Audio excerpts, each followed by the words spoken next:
time. But we can't give up.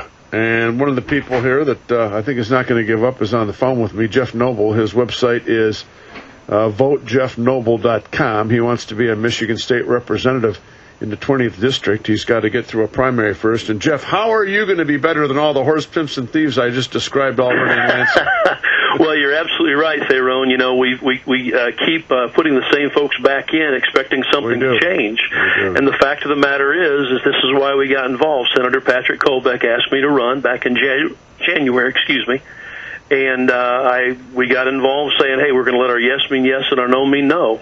We listen to the people. I've spent 23 years in ministry. As you know, I'm a pastor of a church, and I've helped folks to try to get elected. And finally, we said, you know, we've been helping everybody else. Now it's time to get in and get bloody ourselves.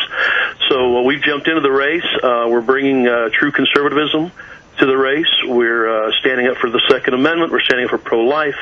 We're anti-Common Core, and we're trying to bring some solutions for taxes and infrastructure. Like you mentioned, 81% of Michigan said no to the proposal one, and they went ahead and did it anyway. Yeah. I mean, that's just insanity to me.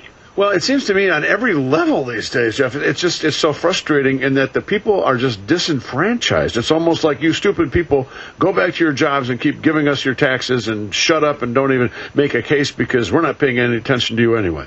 Completely out of touch. That's why I've sat across the desk from folks for 23 years, listening to their concerns, listening to their pain, understanding where they're coming from. And finally we said, you know, maybe we can make a difference in Lansing and be able to have a voice there for the people who are not being heard. So that's what we're bringing to the table. We listen to people and we do what they want done, not what we think is best. So that's what a representative's supposed to be. Well, give us, if you had to, your 2-minute, and you can't say this enough, your 2-minute elevator door pitch. What are you going to bring to the mix? Well, I think the first thing is that we obviously have a problem with our roads. You know, last time I talked to you, I was driving on those wonderful roads, and my goodness, it's just a nightmare out there. I got to tell you, it's great if you have a front end alignment shop or a body shop. If you're a car repairman, you're doing great, but the rest of us are really dying. And literally, I think that's the truth. There's people that are really getting hurt because of some of these crazy things. So that's the first thing. I think there are solutions to having better roads and some upfront costs that might be involved, but in the long term, we can cut the cost. You know, see, we don't have a revenue issue. We've got a spending problem. Absolutely. And if we can bring that thing under control, and I think that we can, again, Senator Colbeck, I'll use him as a great example, has given a great thing on his website that talks about the types of materials that could be used. He even tried to do a pet project. It was shot down. I thought it was a wise thing, but it should have been accepted. But the state said, no, we're not going to do that. But there are solutions, and easy solutions. But for some reason, there's this mindset that, no, we don't want to upset the apple cart. I think we should be upsetting the apple cart. I think we should be upsetting the apple cart. I've been told at times I'm too stentorian, too radical, but I'm serious about this. I think your commercial says you're high maintenance too. I'm not high maintenance. It's only if you're on the opposite side I'm high maintenance. But here's the deal: when you guys get into Lansing, and God bless, I'm hoping you get in there.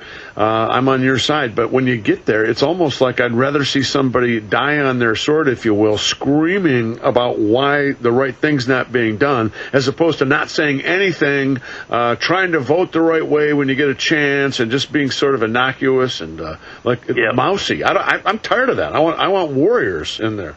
Well, again, for 23 years, we've spent our time standing up for what is right. We've spoken when people couldn't speak for themselves, especially the preborn. But we continue to work to make change, and it's been a slow process. We try very hard to explain to people. I was listening to a guy just recently, and he's still not sure who he's going to vote for, and I'm like, you can't be thinking that way. There is a definite choice. There's a nation under Trump leadership, and there's a nation under Hillary leadership. That's right. And which is going to be the best? I'll just be the first one to tell you, Mr. Trump was not my first choice, but he's who we've got. And given the opportunity between him, and I know you're a big Trump supporter, but giving the opportunity between him and Hillary, come on, you've got to be kidding me. There's no comparison. There's no option there. So I think that's the big thing is we've been trying to educate folks to do their due diligence, to educate themselves and to choose wisely. And that's what we're trying to do by coming to Lansing. I'm not coming there with an agenda. I'm not coming there beholding to any particular group or pack or anything like that. As far as I can tell, the governor puts his pants on one leg at a time like I do. Mm-hmm. And we're just going to go there to give some common sense solutions to the problems that we have that I've been hearing about for 20 years here in Michigan. I got to tell you real quick, I can't remember who said this. It was kind of funny. They said, I'm just like you. I put my pants on one leg at a time, but when I get my pants on, I've got $15 billion in the bank. I don't know. It might have been Bloomberg. It definitely wasn't me. I can guarantee you that.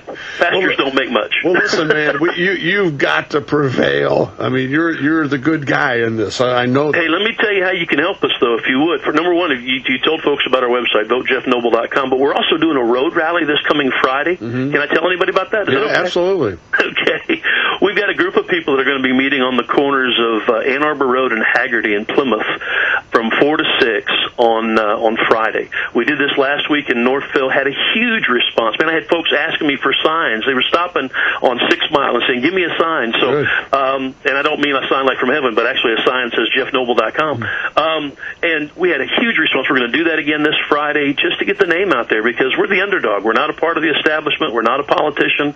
We're the guy that says we're tired of having politicians going to Lansing and doing their own thing. Right. So just shout it out from the rooftops, especially your listeners. Tell them to get on the Facebook and send all that information out to be a huge help for us. And we are getting close. August 2nd is the primary, correct? Yes, sir. Yes, sir. That's the first victory you got to take there, August 2nd. Yes, sir. Absolutely. All right.